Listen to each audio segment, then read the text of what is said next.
First question, how many people here right now participate in a retirement plan of some kind? How many? Okay, just about everybody. Very good. How many people knew, before you heard Ted touting it this weekend, that you could use that retirement account to invest in all kinds of creative things like tax liens and IRAs? How many people knew you could do that? So here's what we're going to be talking about. We're going to be talking about how to create true tax-free wealth using tax liens, real estate, right, and self-directed IRAs. Now, I will tell you that I have one of the most difficult jobs when I come to Ted's event. And here's why. Because I heard Ted ask several times, who wants to make money now? And every hand in the room went up, right? And so the minute that the word IRA or retirement plan is mentioned, right, you guys, whoops, it helps if I turn on the clicker. There we go. You guys, right, think that we're going to be talking about something that's not going to benefit you until some distant point in the future. And the minute that you hear the word retirement plan, you all begin to look at me with an expression all over your face, much like this fella. The question you're asking is, how awful is the next hour going to be? Right? So I want to put in perspective what we're talking about. Because yes, there are terrific benefits when we fast forward through time and look at retirement accounts. But there's a whole slew of things that you're going to be able to accomplish today. Let me introduce to you a client of mine. His name is Brian Keene from Fort Myers, Florida. Okay? Now, here's what I want to point out to you, because the stuff that I'm going to be talking about here is it's really going to have a major impact on how you look at life going forward after you walk out of here today. But here's what I want to point out to you. Brian opened up his account with us 3.5 years ago. You see what he says there? He said that he opened his IRA up with us with about $20,000. 3.5 years later, it's worth $1.2 million. Okay? Now, that is not magic. And I'm going to demystify how that happens. What I will tell you is that it's just simple math. All right? And I'll show you the math, and I'm going to break it down for you so that you know how you can do it too. But here's the other thing that I get really excited about. The stuff that I'm going to be teaching you, anyone can do. Anyone can do this. How do I know that? Because Brian, as you'll see here, he said he taught it to his 21-year-old daughter and 15-year-old son. They have accounts at Equity Trust, and they're doing this very same thing. Now let me ask you a question. What is the first and foremost thing on a 15-year-old boy's mind? It ain't IRAs, okay? And so if he can do it with all the distractions of a 15-year-old, let me tell you what, anybody can do this. And so that's what we're going to be talking about. We're going to be talking about how to create true wealth. And here's how I define true wealth. It's having the money and the financial security and the freedom to do what we want, when we want, with who we want. Isn't that really what it's all about? I tell you, I have a lot of friends who make a lot of money, and they kill themselves working. Is that true wealth? No. Okay? Steve Jobs said, you know what, I don't want to be the richest guy in the cemetery. Okay? So true wealth is about having the time and the ability to enjoy everything that we're working for today. It's a three-step process. And the first step in the process, and by the way, I'll just give you all 3 steps right now. It's profit, protect, and prosper. Those are the 3 steps I'm going to take you through, so you know how we're proceeding. Profit, protect, and prosper. So the first step is we need to make a profit. Now the question is, why do we need to make a profit? And I want you to pay attention to the question I didn't ask. I did not ask you, why do we want to make a profit? Want implies that there's an option. Need implies there is no option. So the question is, why do we need to make a profit? And here's the answer. Because you can't solve a problem you don't know you have. So let me show you what the problem is. Who is that? The Grim Reaper. Now what does he represent? The IRS. That wasn't me. That was somebody up front. I didn't say that. What does the Grim Reaper represent? Death. A slow, painful death. All right? So here's how money really works. All right? I want to show this to you. So anybody here know what the Rule of 72 is? Yeah? Okay, let me ask a question. Is there anybody here who can explain to the audience today what the Rule of 72 is? All right? I'm going to come back to you in just a second. If you never understood time value money before today, I've learned how to teach this literally in a matter of seconds. You're going to walk out of here a master of time value money. All right, sir. You take your rate of return, you divide it into 72, it tells you how long it takes your money to double. So all we're talking about is money doubling, right? So let's start with the rate of inflation. What does the government tell us inflation's been running right now and over the last decade? They tell us, they publish 3%, right? Now let me ask you a question, because I heard a different number. Do you believe that's true? No. You think it's lower? You think it's higher? All right. Well, I don't want anybody to lose their lunch that we just paid for. Okay. So what I'm going to do is we're going to stick with what the government tells us for a minute. So if we take 3 into 72, we come up with 24. Now, what does that mean? What that means is that everything that you and I buy, right, our clothes, our car, our gas, everything we buy doubles in value every 24 years when inflation is 3%. What happens if and I heard everybody say that inflation, they think inflation is higher. What do you think inflation really is? 5? About 9, 10, 11. 9, 10, 11, 6. All right, let's just start with 6. Let's just say 6. So if it were 6%, what would happen to that number?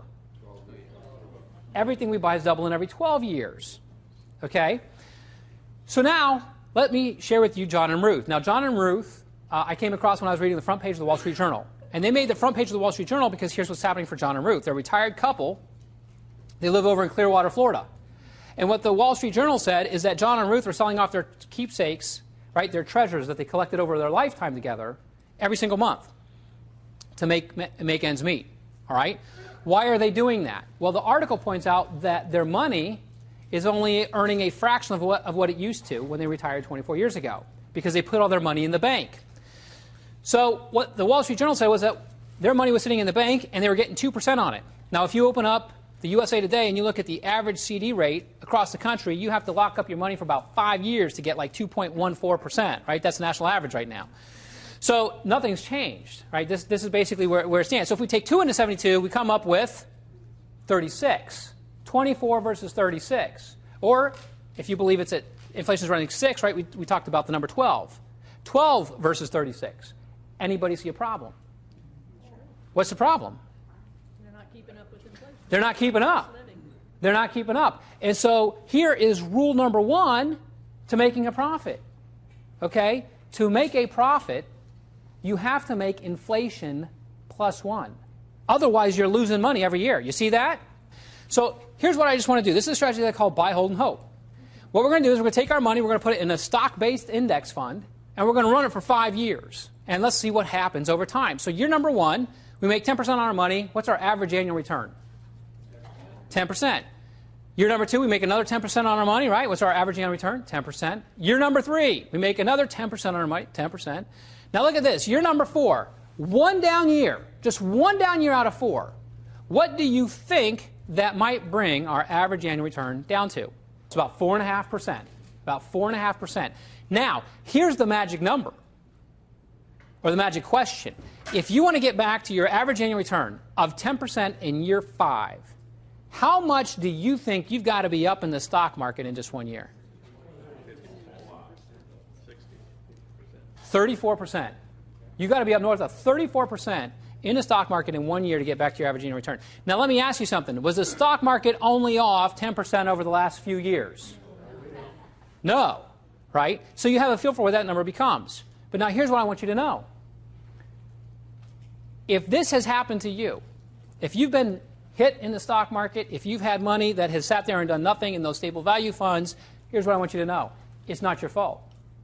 It is not your fault. Because if you knew anything about what I was even going to share with you today, your bank and brokerage aren't going to let you do it anyway.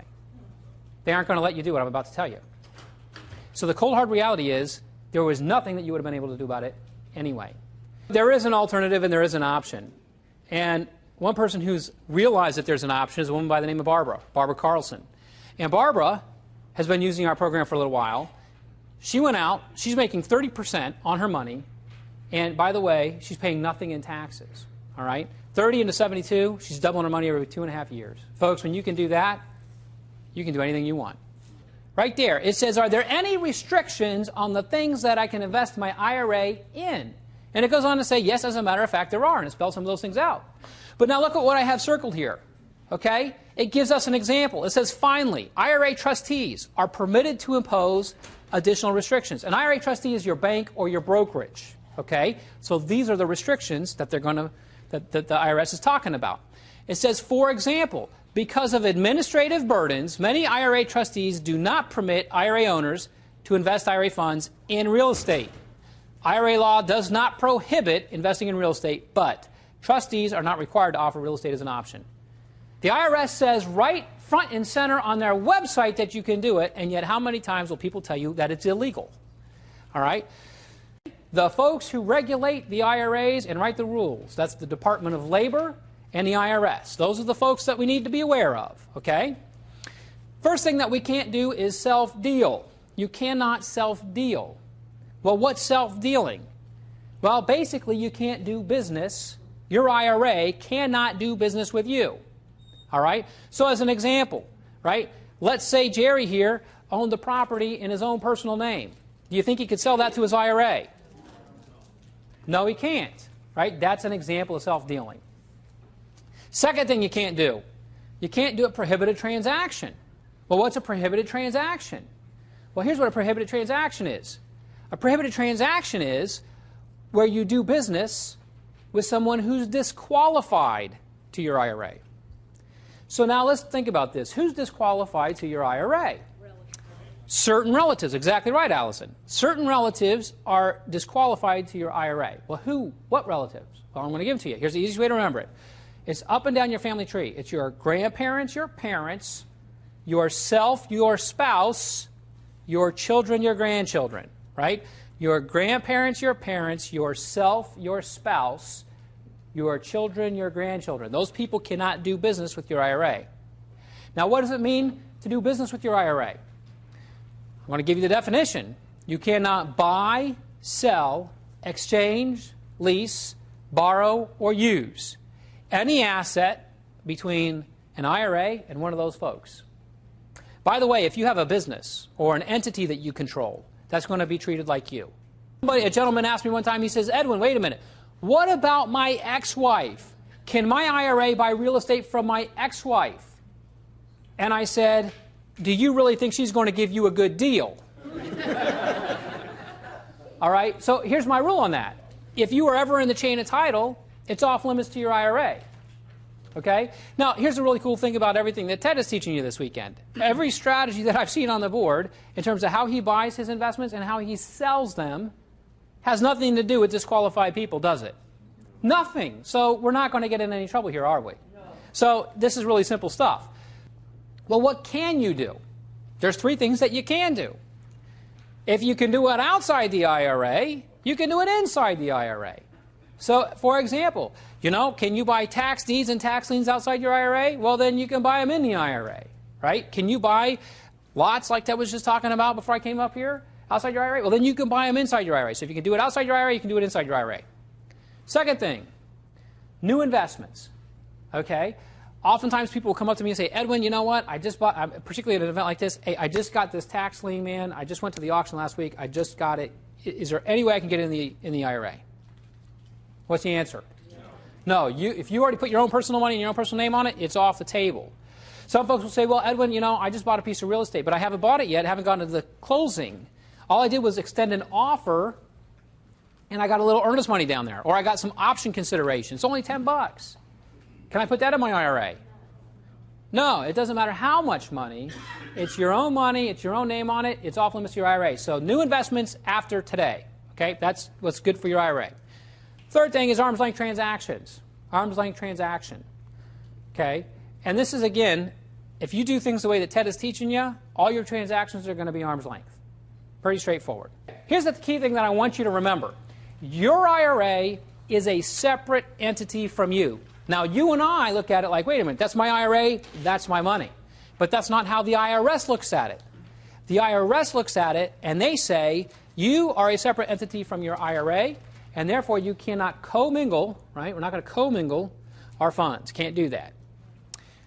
So you can buy single-family homes, apartments, duplexes, commercial property, vacant land. Okay, you can use any kind of strategy to get the property. Okay, you can use, buy them from the bank, buy them from the FDIC. You can buy them any place you want. You can buy real estate here in Florida. You can buy it in California. You can buy it anywhere in the country. You can buy it in South America, Central America, or Europe. You can buy real estate anywhere in the world. All right? So you got a whole lot of options. This is a buddy of mine, Kenny, who I talked into opening up a Roth IRA with us last year. Never had a retirement account before. Started one last year. And what happened was when Kenny opened that account, he was able to put $6,000 in it last year. Okay? So he had an IRA with only $6,000 in it. And the question is, well, what can I do with only $6,000? Well, there's a few things you can do. Obviously, you learn about tax liens here. That's one thing you can do. Another thing that requires even less than a tax lien in many cases is an option. Anybody here do any options, by the way? Anybody other than me? A couple people? Here's the great thing about an option inside of an IRA. And this is what Kenny did. So he has $6,000 in his IRA, and he says, well, now what do I do? And I said, well, go buy something. And he says, well, how do you do that? I said, well, write a letter and send it out and say you'll buy real estate and see if you get any bites. Right, this is real technical stuff, isn't it? And so he wrote this letter and he sends it out. And so he gets a call from a woman who owns some land, and she says to Kenny, hey, look, I got your letter. I own this piece of land. It's vacant land. Now, we've already heard about land, right? So we know land can be really cool. And so she says, I got this piece of land, and I own it with my sister. It's been in the family for years, and we're never going to do anything with it. But every year we squabble over the tax bill and some of that stuff. Quite frankly, we'd just like to get rid of it. Would you be interested in buying it? He says, sure. Let me go look at it. So he goes out and looks at the property, and lo and behold, it's lakefront property. It's on Lake Michigan. It's this wooded lot. So he says, yeah, I think I can find a buyer for that, right? So what do? Because he's only got $6,000 in the IRA. So by the way, the value of the lot was worth more than $50,000, obviously. He's only got $6,000. So what do? I say, no problem, Kenny. Here's what we're going to do. We're going to have the Roth IRA execute an option. Okay, so what we're going to do is we're going to say to these two sisters, we're going to buy this property at this price, and we'll do it in this period of time. And by the way, we can, once we agree to this, we're going to give you some money to lock it up for this period of time, we can reassign this option to somebody else if we choose to, right? So that's what we did. $200 came out of the account, $100 for each sister. All right? Now what do we have to do? Well, we have to sell it. So I said immediately go in and start marketing it. Right? So we immediately start marketing it, place an ad in the newspaper, Craigslist, a couple other little things. Right? Lo and behold, in 90 days, somebody came and bought that lot, okay, and took that option and wrote a check to his Roth IRA at Equity Trust for $26,000. $26,000 on a $200 profit. Now, by the way, if he decided that he couldn't close that deal or there was a toxic dump spill on that land, what was he at risk? $200, right? That's all he had. Could he lose more than $200? No, because that's the whole point of that option. When you write that thing properly, you're in a driver's seat. So the great thing about it is that you can use options to control assets without taking on the risk of ownership. That works beautifully inside of an IRA. Wes had $50,000, okay, or he had an investment opportunity for $50,000. The total size of the deal was $2.5 million. But see, he didn't have to come up with all the money. And by the way, he didn't have to put a whole lot of work into it. He simply partnered up and plugged in his retirement accounts. What was the net result?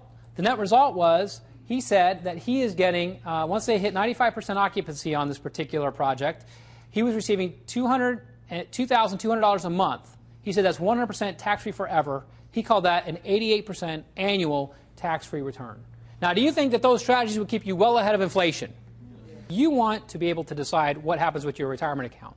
You need a self-directed IRA custodian. So everything that I just taught you, if you go back to your bank or your brokerage and you say, this is what I'm going to do. I'm going to buy tax liens. I'm going to buy real estate. I'm going to do this. I'm going to loan money to somebody else in this room to do an investment. They're going to tell you you can't do that. So if you want to make decisions about your retirement account and how that's going to be invested, you've got to have the self-directed IRA.